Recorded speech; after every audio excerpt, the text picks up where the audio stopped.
Good morning. So today is Wednesday. So tara, usap at kwentuhan tayo dito. At ako nga pala si Esther.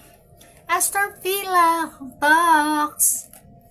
So kanina maga kumikisig nasa 4 AM.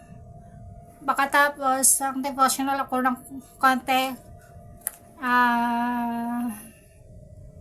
I-share ko sa inyo about sa akin devotional. I-share ko sa inyo etong kung ano alam ko.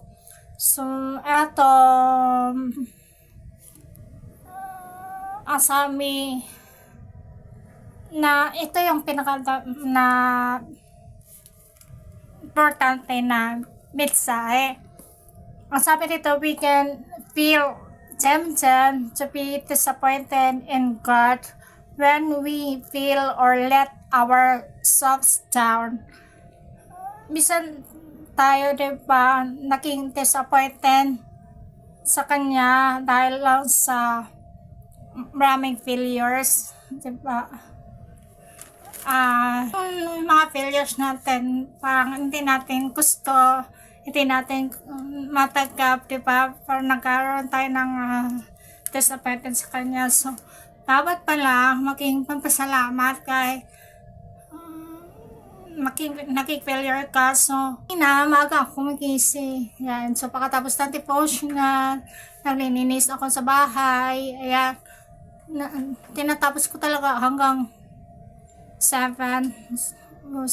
Tapos, almusal, ganyan. So, maaga kumigising para maaga din matapos maglinis ng bahay. So, hindi pwede later.